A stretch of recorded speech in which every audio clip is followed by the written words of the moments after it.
So to get us started, we want to do some introductions. So I'll start us off. I am Dr. Iram Ramirez, and I'm the Director of Inclusive Student Services and the Multicultural Dream Center. And I'll allow my staff to introduce themselves. Hello, everyone. My name is Kim French, he, him, his. I am the Assistant Director for Inclusive Student Services. And hello, I'm Natalie Johnson, pronouns she, her, hers, and I'm the coordinator of underrepresented student initiatives. Perfect, thank you. And I forgot to share my pronouns. I use he, him, his pronouns. Thank you, team. All right, to get us started, we're gonna go ahead and share with you all kind of what we're gonna cover today. So for today's session, we're gonna talk about how you get engaged with us, right? How can you get plugged in? We'll have a little bit of a discussion around some interactive spaces that we create for you all to be in community and to have some support during our online experiences, both in the summer and next year. And then also we're gonna have some conversation around how we could support you, and then an open Q&A for you to provide us any kind of questions that you may have. And as you know, Catherine shared, you're welcome to also ask questions along the way, and we're happy to kind of address those as we go through our presentation. So to get us started, we have our Multicultural Dream Center. And this is a space that really allows students to be able to be engaged, to talk about cross-cultural dialogue, and really explore your various identities. When we get back to campus in the fall, we will be open. There will be some limitations to ensure safety and social distancing, and various health standards are being set. We will have services available for you all to make sure that you're getting what you need so that you can be successful in the academic year. Typically, we have a multicultural library in this space. We also have a ton of cultural heritage months that we celebrate and decorate our physical space so that you could learn through the various months about different communities. We also have a study and hangout space, some computers, some microwaves and refrigerators, which may not be accessible. We're still kind of figuring out what are those health standards. So we'll have more for that as the fall begins.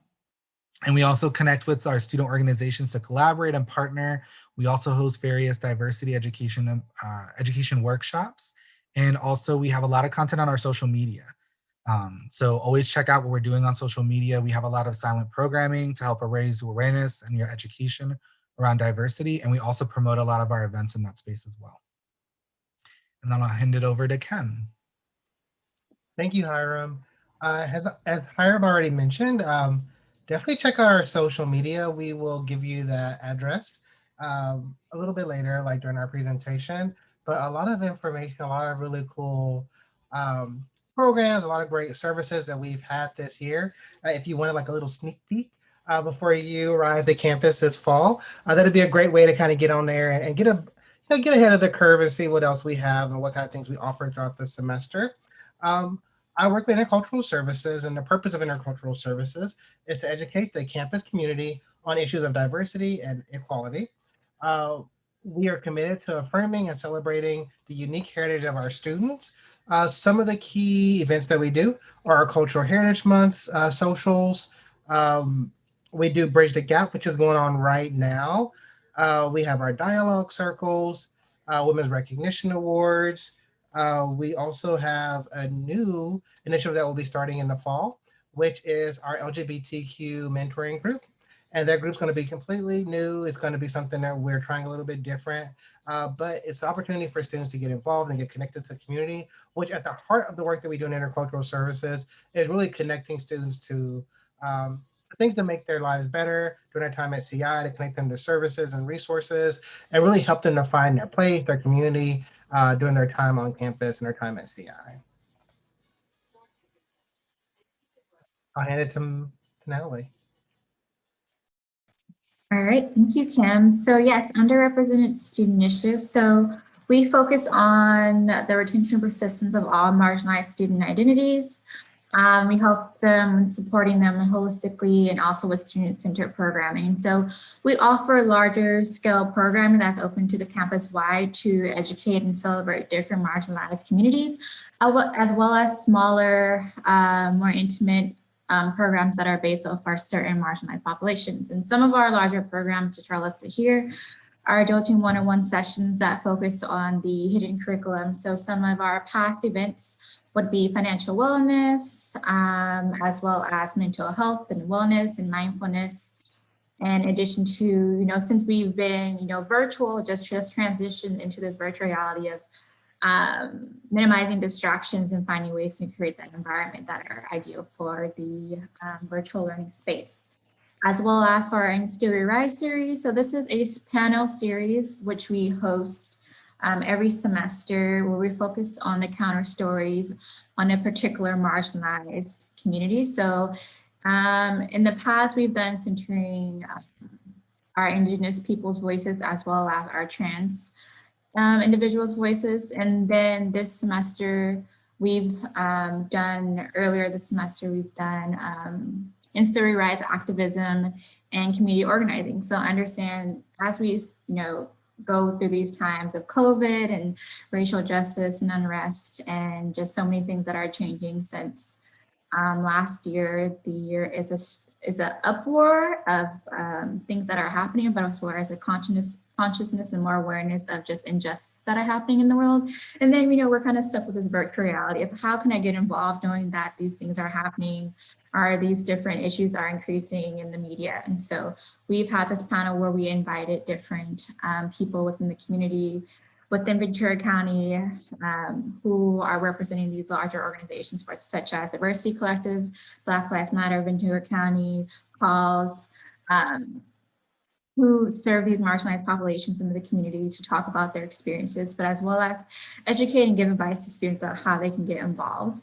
And then later this semester, in April, actually, we'll be having a In Still Rise centering Asian American Pacific Islander voices in response to the recent hate and violence that are happening within the AAPI, or Asian American Pacific Islander community. And then in addition to our In Still Rise series, we have our mental health and immigration, which is actually an event that's happening tomorrow morning, where we invite Dr. Trevino to come and speak about the different intersections of mental health and immigration. He is a licensed psychologist, so he talks a lot about, his specific work in the community with individuals who have faced, immigration and those effects that have on their mental health and different tools to support them. We also have our undocumented student ally training. So one of the marginalized populations that I do serve are undocumented student population. So understanding that we have a campus wide population that want to be educated about the experiences of undocumented students, as well as needing tools to figure out how to best support them. We have these trainings, our bronze, silver, and gold, that are open to our faculty, staff, and student assistants to educate our campus community to best serve our undocumented population. And then we have our Women of Color retreat, which is a retreat that we host annually, where we get together with the community of women of color to kind of celebrate, educate, identity development, sense of belonging, and come together to really form community within that space and outside that space. Those are some of my larger events that we do. And then later on, I'll talk more about our Women of Color Mentor Program, undocumented student mentoring program, and our Mariposa Achieving or Assisting program.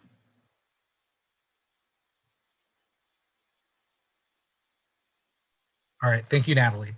All right, so next we have our Promoting Achievement Through Hope program. So I am currently interim managing this program. Our coordinator who was managing this effort left us, unfortunately, and we're in the process of finding the replacement. But I'm here to support students that fall into the scope of the program and make sure that you all are successful. So our PATH program is in place to really support our students who have experienced the foster care system, who have been adopted, who have experienced guardianship, kinship care, and or homelessness. And students that fall within the scope of these parameters can reach out to me and get kind of plugged in to join the program. This is a great space that provides some financial support, some resources for the local community, as well as kind of one-on-one connections to support your academic success and mentorship, as well as various programming, like we typically do a retreat with our colleague Natalie with the Mariposas program for our undocumented students. And we do a joint effort to really support students in learning more about resources on campus, developing them as leaders, and supporting their overall development as students. And we also have here our PAT Senior Reception, which is a great event where we honor and uplift our graduates who have been a part of this program and persevering through their academic journey. So this is a great program for folks that want to build some community, want to make sure that they're tapped into all the resources they need to make sure that they could be successful at the institution if you fall within the scope of this program. If you're unsure, you could always email me and I could support you in exploring that. And if you know you fall into the scope, check in with me and we could definitely get you plugged in to join the program as well. All right. And then next, we're going to jump into some opportunities that are more cohorted experiences or closed groups that may be of interest to you all that you should be hearing about potentially from some emails we send out down the road. So we want to make sure you know about those. All right, so going into kind of what I mentioned earlier, our more cohort model programs that are specific towards certain population. We have a Multicultural Achieving and Resisting our MOD program, which is our program which we support our undocumented students, whether they're AB 540, DACA students, and so on. So with this program, we offer free immigration legal services.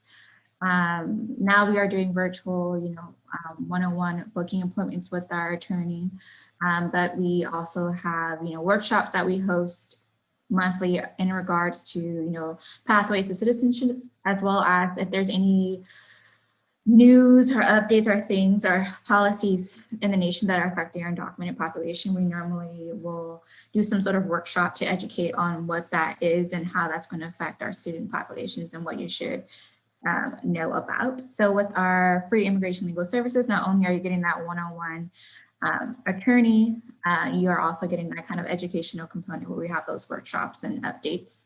In addition to supporting not only our students, our free immigration legal services also open to faculty and staff, are all employees as well as students on campus. And now we have expanded it to include immediate family members. So if you are someone who is not undocumented, but your immediate family members, all that means your mom, your dad, or your parents, your siblings, or your spouse. So those are your immediate family members that we will be able to offer our free immigration legal services to.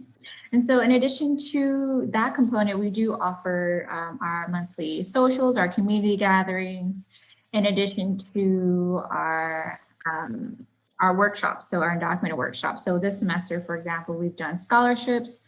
We will be doing entrepreneurships soon, and we've also done graduate school 101. So these are some topics that we focus on when we do our undocumented workshops. And next year, we also will be expanding to our undocumented student mentoring program. So that is a new initiative that we will be having.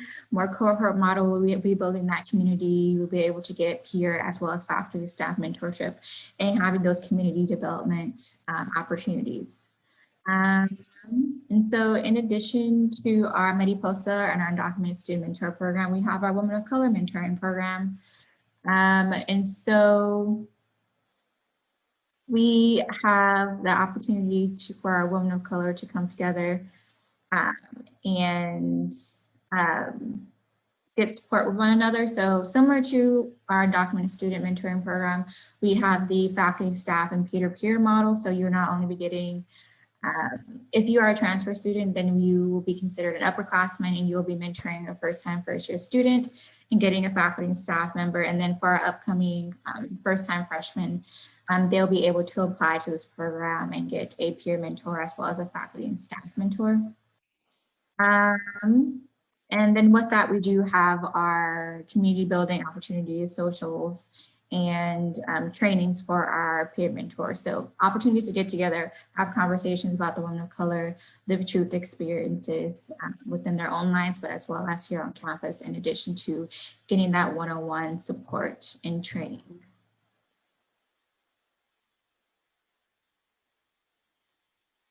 And that's just it. Awesome. Thank you, Natalie. One of the opportunities that, one of the things I want to start with is over the summer, you all will probably be getting emails from us, ways to get involved, to get connected with some of our different communities. Some of our communities include our Nerds of Color affinity group, which looks at different kinds of fandoms and different TV shows and different gaming communities to really kind of help you find your place before you even get onto campus. Our African American and Black Student Coalition, our LGBTQ student group, and then our Diversity and Inclusion Student Council. Now, Diversity and Inclusion Student Council is a really good opportunity for any students who have interest in improving our campus, improving opportunities for other students to be able to get connected on our campus and find community, to be able to build something from the ground up. That group is more like our sounding board or focus groups that really kind of gives us a lot of feedback on like what we as a center are doing well and maybe what we're not doing as well, where there may be areas that we may need to pay more attention to in order to better support our student population. So if you have an interest in getting involved and getting connected and being part of like a inclusion and diversity student council, that'd be one opportunity that will be available for you all in the fall. And even over the summer, we start meeting and kind of connecting. I guess one cool thing is over the summer, last summer, one of the students who we got to connect with over through the diversity and inclusion student group, she impressed us so much because of her diligence and being connected that she ended up applying and being chosen to be a student assistant for us this upcoming year. So definitely getting connected through those affinity groups are a great way to kind of start meeting a community and making connections. Even though we're virtual this past year, that student assistant benefited greatly from being involved in our programs because she got to meet so many people that she would have never had opportunity to connect with or meet if she had just sat back on her own and been at home due to COVID and not being able to really meet new people at this new institution. As I mentioned before, we also have our very first year that we're doing our LGBTQ mentoring group. The way that group is going to work is right now we're recruiting mentors, faculty, and staff to play that mentor role that Natalie had talked about with her groups. And then over the summer and into the fall, we will be recruiting the mentees to participate in the group. If you have any questions about either diversity, inclusion, student council, any of our affinity groups, or the LGBTQ mentoring group, feel free to reach out to me via email. It's kim.french@csuci.edu, and I'll be happy to get you connected and share any resources that we have for you as you come to CI in the fall. Perfect. Thank you, Cam, so much. All right. So next, we kind of wanted to have a little bit of an interactive opportunity with you all to be in conversation together. But before we kind of engage in that process, we did want to kind of open up space to explore how we're going to be in community and set some group agreements that we could be in conversation. So I'll hand it over to my colleague, Natalie, to kind of share what these are and what they're going to look like in the space. All right, before I go into group agreements, I did post in the chat our direct contacts and some links to our applications that we've mentioned. So if you are interested in reaching out to us one-on-one, are interested in any of the links within the chat, do feel free to reach out to us. All right, so going into group agreements, one, be respectful within the space. We are going to ask, some general open questions. So when people are sharing, just be mindful to be respectful to one another. Make I statements if you are sharing, making sure that you're talking about you and your own personal experiences and not making assumptions of a group. One, share the air. If you are noticing you are someone who's asking a lot of questions or sharing a lot, making sure to kind of make note of that and allow to share the air for other people to kind of share our dialogue. Challenge by choice. So this kind of means, challenge yourself, whether it's, you're someone who's often, participating, challenge yourself to take a step back, or if you're someone who, if you're hesitating to ask a question or to be involved or to dialogue, challenge yourself with yourself to whether or not you would like to be involved that way. Different levels of understanding. Or a book of knowledge. So this is kind of understanding that we come from different levels of understanding of different backgrounds and places in our lives and experiences. And so just taking that into account when we are sharing our experiences, that not everyone's experiences are similar to ours or have the same viewpoints as we do. All right, and so again, these group agreements are just agreements that we are going to reflect on, agree on once we go into our dialogue space, and to keep in mind once we are in conversation. Perfect. Thank you so much, Natalie. So you should have probably noticed that the chat feature has been turned back on for you all. And so what we would like to do is to open the space for you all to kind of share with us um, what are ways that we could support you as a center? Like, what can we do this upcoming semester?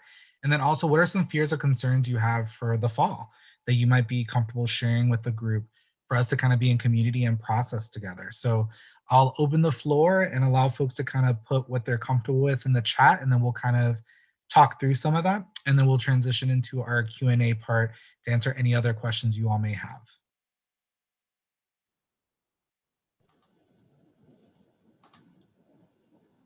So everyone, you should have access now to the chat. So go ahead and feel free to put your answers on the chat. I do have a question for you while everybody's kind of getting their questions together.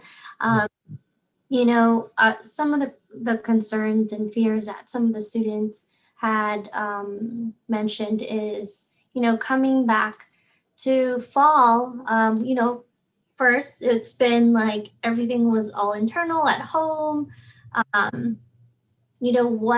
What recommendations or do you have for students to be able to now come back to campus and, start interacting with students? And what do you have for them to kind of, get that flow back?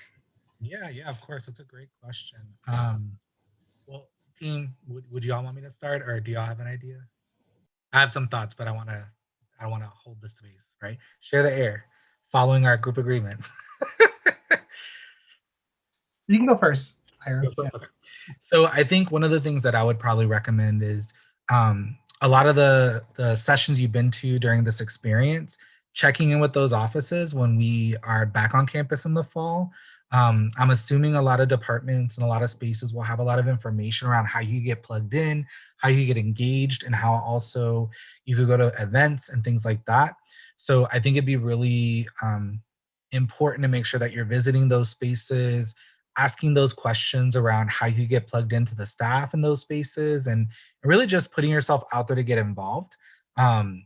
I know for our department in particular, we're going to have some stuff kind of in person for folks as well as virtual. So checking in with us around what we're doing. We're also going to have a lot of like silent programming and resources available. So those will be important for you all to take advantage of. I also like to encourage students that when you're in your classes, if you think you're connecting with a peer, set up some times to study together, right? I think with the virtual learning environment, we've learned now that, having to drive to some location is not a limitation anymore. We could tap into those Zoom sessions or those virtual spaces to really connect and collaborate with each other. So really leaning into some of that. Because I know in the past, I've had a lot of conversation with students pre-COVID, pre-pandemic, that, it was a real challenge to meet with their peers because they maybe lived in different parts of a city, or they didn't have a car to always get everywhere, right? They took public transportation. So that became a limitation to connect with folks at different times. And I think this experience has taught us that we could leverage different resources to really connect with our peers, right? Your classmates, or also the staff, right? So we have a lot of online resources. Like we have a scheduling platform that you could schedule a meeting at any time with us around when we're available. So you could really connect with us, and we invite you, and we'll talk about that later. So I think there's a lot of things that you could tap into to really get connected, learn what's going on campus. And since we do have a lot of safety measures in place, we as staff hope that'll make students feel more comfortable to be able to connect and tap into what's available in the fall. And I see there was a question, so I'll get to that in a second, but I do want to open the door for if Natalie and Kim, if you had any thoughts or feedback. Yeah, I can say something really cool. Oh, where are you gonna go, Natalie? Sorry, just jumped in there.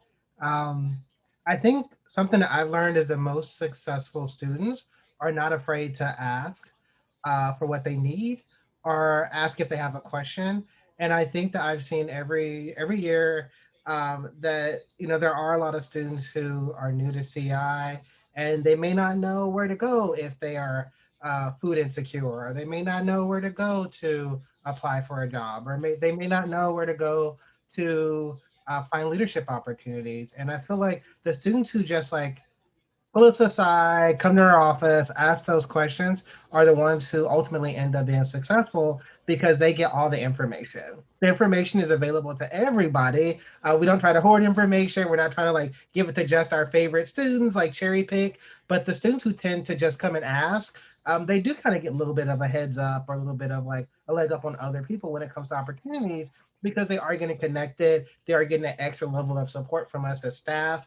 And it's something that sometimes you don't even know that we may have available that through conversations with either us as professional staff or even our student assistants, it can really benefit you. An example I can think of is, I've had students who maybe in passing will mention like, I drive to campus, it's such a long trip. When I get here, it's so like, I go the whole day without eating because I don't bring I don't have money to buy food on campus and I forget my lunch every time. So I starve the whole day. And a lot of times in those conversations, like, did you know that we have a food pantry? So I know I've walked students over to our food pantry and show them like, here's how you can, get a few items each day. This is how you can prepare things that you may like. Something that we've talked about doing as MDC is utilizing, teaching students how to make meals for themselves using some of the food that's in the food pantry. Especially one of our former student assistants had gone to school for the culinary arts. He's no longer with us, but we talked for a long time like, oh, this would be a great thing for us to do to show people how to cook. But I think, don't be afraid to ask us. Don't be afraid to approach us if you do have questions, if you do want to get involved. If you need to create something. Sometimes, we have all these clubs and orgs on campus, and you may say like the club and org that I want doesn't exist. Would you help me either as an advisor for my club and org to help me get it off the ground? I know Hiram has served as an advisor for Clubs and Orgs, and Natalie has as well, and so have I. And that's from students just saying like, I want to do this. It doesn't exist. Let's make it happen. And I think that that's the power that you all have as students is that you can tell us, like, how can, you can come to us and ask us, like, what steps do I need to follow in order to make this happen? And then we'll be happy to support you in order to make sure those things happen. So yeah, come to us, ask questions, or even email us. We're very nice people. We're very approachable. And we're here because we care about students. Like, we want to support you all to the best of our ability. So please, please, please, like, in order to be successful, don't be afraid to come and ask us questions.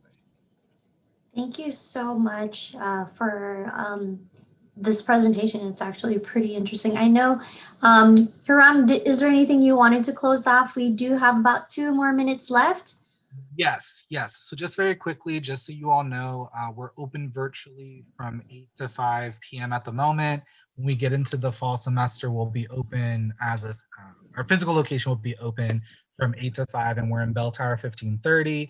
And we also currently have live chat on the website. So if you go to our website, CSUCI.edu/MDC, we also have a live chat from 10 to 2 every day, or Monday through Thursday.